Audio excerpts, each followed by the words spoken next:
तो middle east को लेकर लगातार कई बड़े सारे सवाल जो हैं वो सामने आ रहे हैं। हालांकि कहा गया है कि भाई ट्रम्प जो हैं उन्होंने कह दिया कि नहीं, वो अभी हमला नहीं कर रहे हैं और इस तरह की बातें कही जा रही हैं। लेकिन इन सब के बीच एक बहुत बड़े हथियार की चर्चा लगातार सामने आ रही है। आखिर ईरान का वो सबसे बड़ा हथियार अब सामने आया है। वो कोई मिसाइल नहीं है, वो कोई बॉम्ब नहीं है, वो कोई टेक्नोलॉजी नहीं है।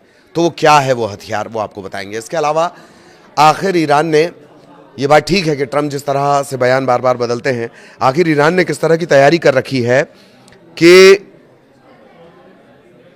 वो बिल्कुल अड़कर खड़ा हुआ है अमेरिका के खिलाफ। प्लान ए होता है, प्लान बी होता है युद्ध में, लेकिन कहा यह जा रहा है कि नहीं, ईरान के पास तो बी सी डी प्लान तक तैयार है।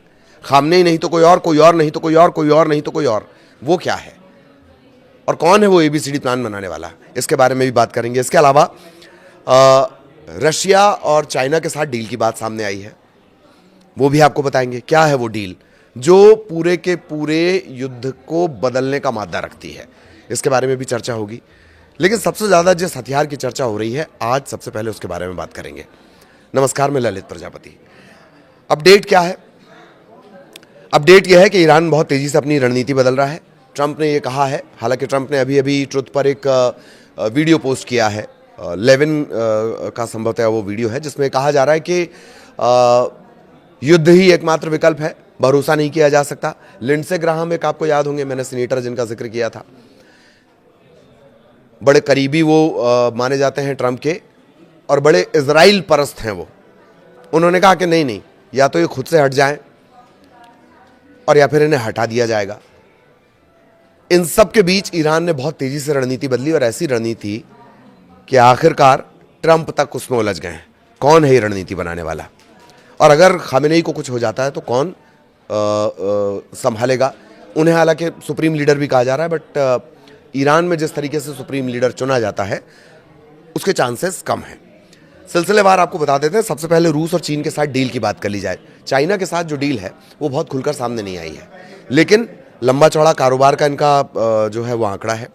ये तय है कि चाइना के साथ टेक्निकल और इंटेलिजेंस, दो तरह, टेक्निकल सपोर्ट और इंटेलिजेंस सपोर्ट, ये लगातार ईरान को मिल रहा है चाइना की तरफ से,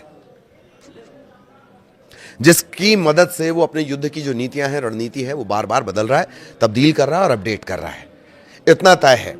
डील की भी बातें निकलकर सामने आ रही हैं और थोड़ी देर बाद रिसर्च करके हम आपको ये भी बताएंगे कि दरअसल वो डील है क्या। लेकिन रशिया के साथ जो है 2025 में इसका करार हुआ था और अब वो डील लगभग फाइनल हो गई है। बाहर नहीं आ रही है, लेकिन कुछ मीडिया रिपोर्ट्स में वो लीक रिपोर्ट के हवाले से जानकारी दी गई है। 500 Verba man portable anti aircraft missile system खरीदने की डील की गई है। मिसाइल सिस्टम से ज़्यादा इसे ऐसे समझिए कि आपने फिल्मों में देखा होगा, कंधे पर रखकर फायर किया जाता है, कुछ कुछ वो BGL जैसा होता है, मिसाइल रॉकेट लॉन्चर की तरह होता है। 500 Verba man portable anti aircraft missile system खरीदने की डील की गई है। 2025 में दोनों के बीच साइन हुआ था और इसकी कीमत है करीब करीब 500 मिलियन यूरो, डॉलर में 589 मिलियन, इंडियन रुपीस में ये मान लीजिए 53,000 करोड़ के आसपास की ये पूरी डील है। 5,300, माफ कीजिएगा, 5,300 करोड़ के आसपास की ये डील है। तो ये अपडेट हो गए। बाकी जो एयरक्राफ्ट है वो तेजी से मूव कर रहे हैं अरब कंट्रीज से, जॉर्डन से या बाकी जगहों से। जो अमेरिकी एयरक्राफ्ट है उनके इधर उधर होने का सिलसिला लगातार जारी है, वक्त और हालात के साथ जो स्थितियां बदल रही हैं उससे लेकर। लेकिन इन सब के बीच सबसे ज़्यादा खतरनाक हथियार है कौन? तो ईरान का सबसे ज़्यादा खतरनाक हथियार अगर आज की डेट में कहा जाए तो वो है अली लारिजानी। अब सवाल यह है कि कोई इंसान कैसे खतरनाक हथियार हो सकता है? वो इस मानी में मिसाइल होना और मिसाइल चलाना। वेनेजुएला के पास सारे हथियार थे ना, चलाना नहीं आता था। भारत के पास कई ऐसे हथियार हैं जो पुराने हैं, आउटडेटेड हैं, लेकिन भारत की जो सेना है, इसे टैक्टिक कहा जाता है टेक्निकल लैंग्वेज में। एक होती है टेक्निक, एक होती है टैक्टिस। वो उसे बनाना और इंप्लीमेंट करना वो करते हैं अली लारिजानी। अब ईरान में लगातार प्रदर्शन हो रहे थे, प्रदर्शन बहुत करीने से खत्म किए गए। उसके पीछे कौन? Ali Larijani. ईरान का जो प्लान है ABCD, भी मान लीजिए, वो बनाने वाला कौन? Ali Larijani. अगल बगल के देशों से लगातार संपर्क करने वाले, चर्चा करने वाले वो कौन? Ali Larijani. और आखिर ऐसी नौबत क्यों आई? खामेनेई के बाद ये माना जा रहा था कि जो उनका बेटा होगा मुस्तफा, वो सुप्रीम लीडर होगा, लेकिन नहीं। दरअसल अपना क्राइसिस मैनेजर खामेनेई साहब ने बनाया है, आयतुल्लाह खामेनेई साहब ने बनाया है अली लारीजानी को। उनका जब प्रोफाइल मैं आपको अभी जानकारी दूंगा, तब आपको अंदाजा हो जाएगा कि आखिर ऐसा क्यों किया गया।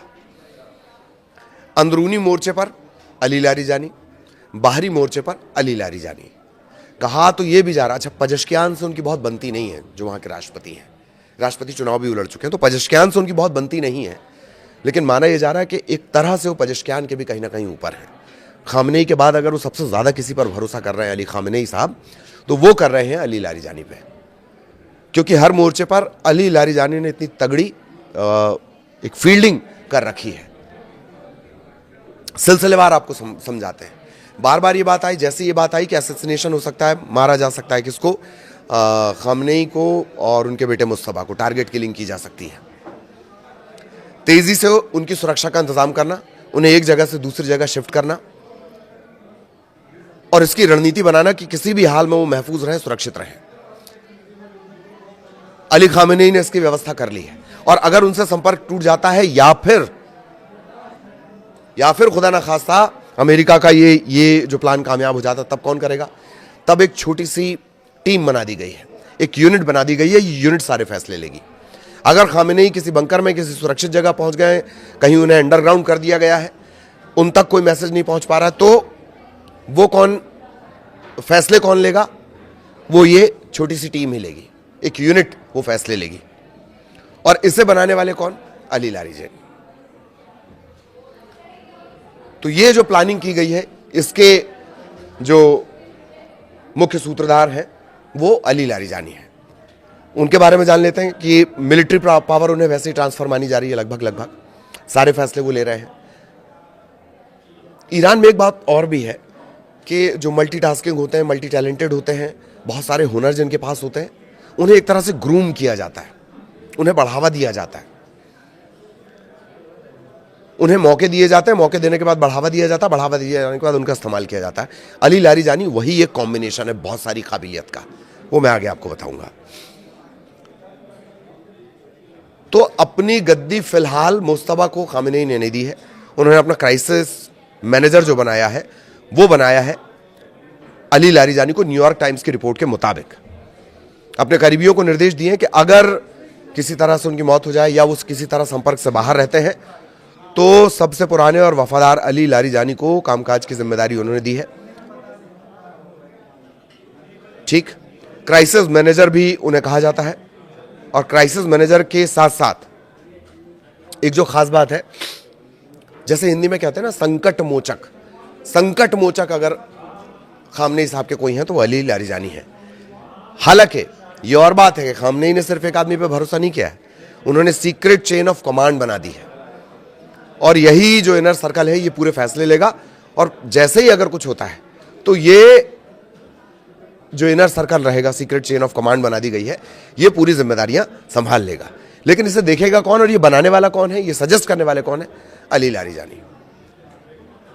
और ये आज भले ही न्यूयॉर्क टाइम्स की रिपोर्ट सामने आई है तो उनके नाम की बहुत ज्यादा चर्चा हो रही है, लेकिन कुछ पुरानी रिपोर्ट्स अगर आप देखें, हमारे कुछ पुराने वीडियो आप देखेंगे तो उसमें हमने इस बात का जिक्र किया। तो सबसे खतरनाक हथियार वो मिसाइल नहीं है, बल्कि उन मिसाइलों को किस तरीके से चलाना है। युद्ध दो तरीके से, एक जमीन पर लड़ा जाता है और एक मनोवैज्ञानिक युद्ध।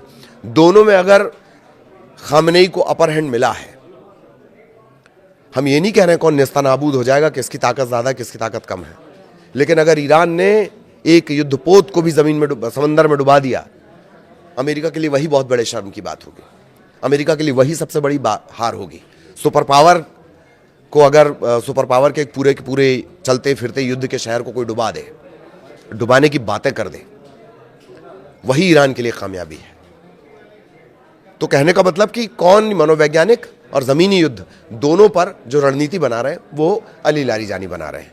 और जैसा कि हमने आपको कहा कि वो सबसे भरोसेमंद इस वक्त आयतुल्लाह खामेनेई साहब के हैं। कहा यह भी जा रहा है कि सारे फैसले भी लगभग वो ले रहे हैं, सेना और कमांड से जुड़े हुए। और ट्रंप को इन्होंने उलझा दिया है। फिलहाल जंग रुक गई है, ये बातें कही जा रही हैं, टाइम मिल गया है। हालांकि इस पर कतई भरोसा ईरान भी नहीं करता और बाकी के लोग भी नहीं कर रहे हैं, जानकार भी नहीं कर रहे हैं, क्योंकि अमेरिका और इजराइल का तरीका यही रहा है, पहले भरोसा दिलाओ फिर दगा कर दो। ठीक, लेकिन फिर भी रणनीति इतनी जबरदस्त कि अगर अली खामेनी को कुछ हो जाता, खामेनी साहब को कुछ हो जाता है तो कौन उनका हिस्सा संभालेगा, कौन उनकी जिम्मेदारी संभालेगा। उस जिम्मेदारी संभालने वाले को अगर कुछ हो जाता है तो तीसरे नंबर पर कौन और चौथे नंबर पर कौन, ये तक अली लारीजानी ने डिसाइड कर रखा है। और खामेनी की इस पर पूरी सहमति है। एक इनर सर्कल तो बना दिया गया है। हालांकि यह भी कहा जा रहा है कि उन्हें सुप्रीम लीडर घोषित किया जाएगा, वो सुप्रीम लीडर बन जाएंगे। कई रिपोर्ट्स में उन्हें सुप्रीम लीडर लिखा गया। हालांकि ऐसा संभव नहीं है ईरान के केस में, क्योंकि धर्मगुरु होना जरूरी है ईरान में सर्वोच्च लीडर बनने के लिए, जो अली खामेनी हैं। जबकि लारीजानी, अली लारीजानी जिनके बारे में कहा जा रहा है, लिखा जा रहा है सुप्रीम लीडर, टेक्निकली वो नहीं बन सकते क्योंकि वो धर्मगुरु नहीं है। अब उनके प्रोफाइल के बारे में जान लीजिए। 4 देशों से लगातार वो संपर्क करते रहे। खबर यह है कि उन देशों का इस जंग को रुकवाने में बहुत अहम योगदान है। सऊदी अरब, कतर, ओमान, मिस्र, इनसे लगातार वो चर्चा करते रहे। फिलहाल अमेरिका ने यह भी कहा कि वो ईरान पर हमला नहीं करेगा। अमेरिका को उलझाने में लारीजानी की बड़ी महत्वपूर्ण भूमिका रही है। उन्होंने इस तरह से दांव चले, पेचीदा दांव चले कि वो उलझता रह गया। हालांकि उन पर प्रतिबंध लगाया अमेरिका की तरफ से, जो कुछ लोग हैं जिन पर प्रतिबंध लगा दिया गया ईरान के, उसमें अली लारीजानी भी है। एक और बात कि सर्वोच्च राष्ट्रीय सुरक्षा परिषद के वो प्रमुख हैं। कई इंटरनेशनल रिपोर्ट में दावा भी किया गया कि ये जो किलेबंदी दरअसल की गई है, ये पूरी किलेबंदी अली लारीजानी ने की है, अमेरिका को उलझाने वाली।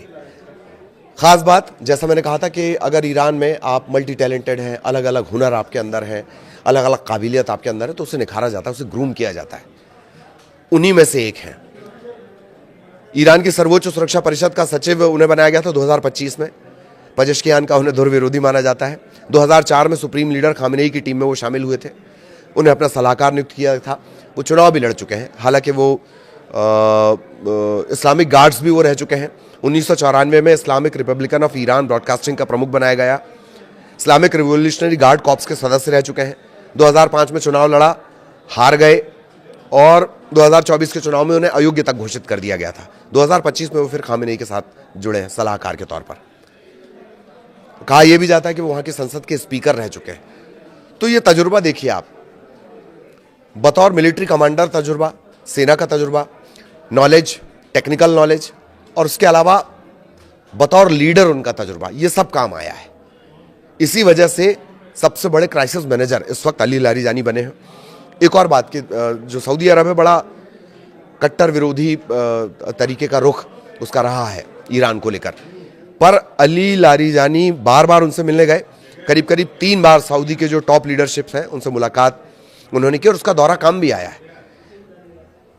आखिर अगर कोई अरब कंट्री कम से कम ये भी बोलने की हिम्मत रखे कि हम अपने एयर स्पेस और जमीन का इस्तेमाल ईरान पर हमला होने के लिए नहीं करने देंगे, ये भी बड़ी कामयाबी है ईरान के लिए।